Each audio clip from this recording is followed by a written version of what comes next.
Ronald Read died in 2014 with an $8 million fortune.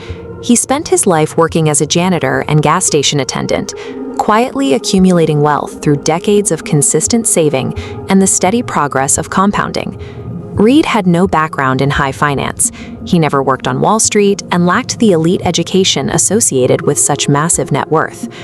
We often treat money as a hard science, assuming that high intelligence and mathematical talent are the only paths to wealth. However, his story suggests that the way a person behaves with their money can be more influential than what they actually know. Traditional intelligence relies on data, spreadsheets, and complex analysis. The behavioral side of money requires something different: emotional regulation, patience, and ignoring the crowd. By looking at why financial geniuses often fail, while people like Ronald Read succeed, we see the psychological patterns dictating long-term success. Even the most analytical investors often stumble when they try to predict and avoid market downturns. The urge to outsmart the cycle frequently leads to more losses than the downturns themselves. Building wealth over decades involves enduring periods of significant short-term pain. Consider the journey of an early Netflix investor. This chart shows the long-term growth of the company, but look at the collapse in 2011. After a loss in customers, the stock price plunged 80% from its peak in just a few months. Seeing $100,000 turn into $20,000 in a single season tests anyone's resolve. Most people find it nearly impossible to explain that kind of wipeout to their family without panic selling at the bottom. Successful investing treats volatility as an admission fee. It is the price of a brighter future, not a penalty for being wrong about a trade. People often dismiss the financial behaviors of others as irrational without considering the perspectives behind them. In the United States, the lowest income households spend $400 a year on the lottery, 4 times the average of the highest income groups. Many of these same families lack that same amount for an emergency fund. For someone with no upward mobility and limited education, that ticket represents a rare purchase of hope.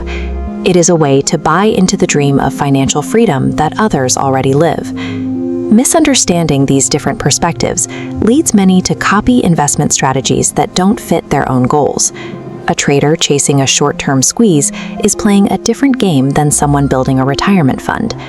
Lasting success comes from acknowledging your own risk profile rather than blindly following a strategy designed for someone else. Capitalism is exceptionally good at generating both wealth and envy.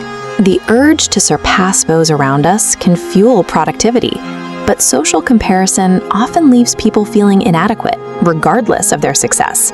A doctor earning $500,000 a year is wealthy by any standard.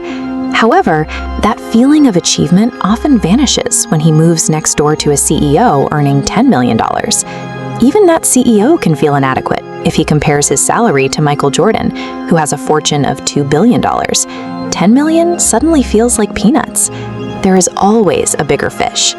Jordan occasionally encounters individuals like Jeff Bezos, who is sitting at $200 billion and can increase his net worth by $75 billion in a single year.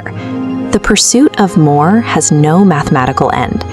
The most difficult behavioral skill in investing is knowing when enough is enough.